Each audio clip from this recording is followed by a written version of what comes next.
ជំរាបសួរសួស្តីបងប្អូនទាំងគ្នាចាបងប្អូនទាំងគ្នាញ៉ាំមកដល់ទៀតហើយចាបងប្អូនសាកទាញមកមើលថាអីចង់ភៅបានមកហូបអីទៀតហើយចាបើកឆាកដំបូងមកហ្នឹងគឺសាច់គោស្លាយដាក់ចានចាចំនួន3ចានអញ្ចឹងណាបងប្អូនទាំងគ្នាគឺសាច់គោស្ដាងស្លាយដាក់ចានចាឲ្យបន្តមកខ្ញុំទៅរៀបចំធ្វើសម្លតែម្ដងបងប្អូនទាំងគ្នាចាតាមដានមើលខ្ញុំមើលថាខ្ញុំបានមកហូបអីចាបន្ទាប់ពីខ្ញុំដាក់ប្រេងក្តៅហើយហ្នឹងគឺខ្ញុំដាក់ម្ទេសបុកជាមួយនឹងខ្ទឹមសបងប្អូនគ្នាចារំលីងឲ្យ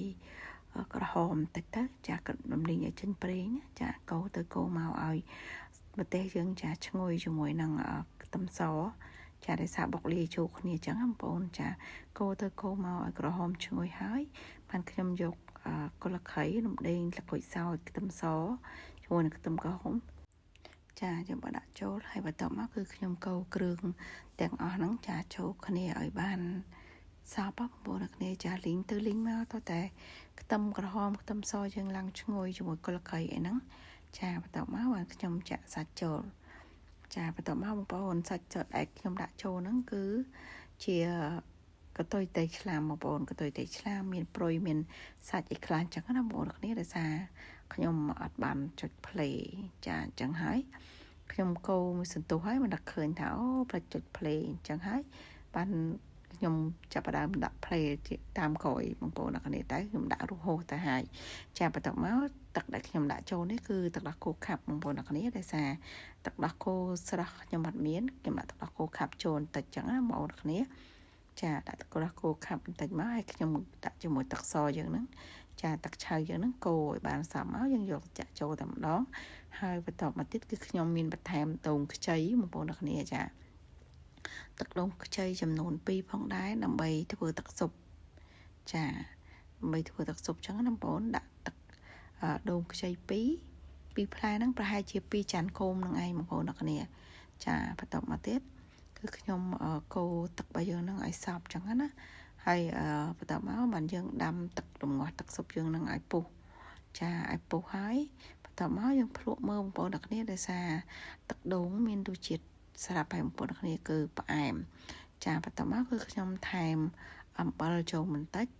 ហើយនឹងប៊ីចេងបន្តិចផងដែរបងប្អូនអ្នកគ្នាហើយបន្ទាប់មកខ្ញុំភ្លក់មើលថាតើរសជាតិប៉ុណ្ណឹងល្មមឬនៅចាដោយសារភ្លក់ទៅចាទឹក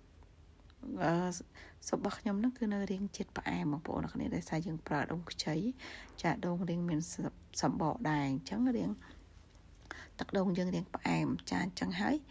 ខ្ញុំក៏បន្ថែមទឹកត្រីចាចំនួន1ស្លាបព្រាទៀតអញ្ចឹងណាបងប្អូនទាំងនេះដើម្បីបង្កើនរសជាតិផងដែរ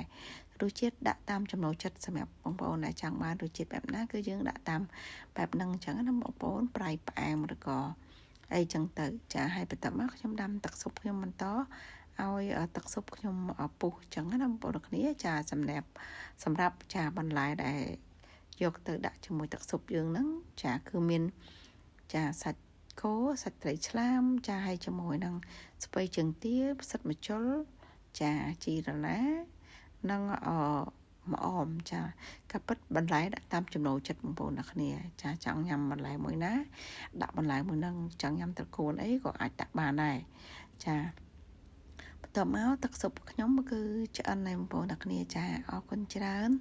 សម្រាប់បងប្អូនអ្នកគ្នាចាដែលបានទស្សនាវីដេអូញ៉ាំចាធ្វើស៊ុបត្រីឆ្លាមតាំងពីដើមរហូតដល់ចប់ផងដែរចាអរគុណច្រើនជំរាបលាចាជួបជាមួយនឹងវីដេអូខ្ញុំក្រោយៗទៀតចាអរគុណមានពោតដែរបងប្អូនអ្នកគ្នាចាពោតក៏ដាក់ដែរចាដាក់តាមចំណង់ចំណូលចិត្តបន្លែដែលយើងចង់ញ៉ាំហ្នឹងចាអរគុណ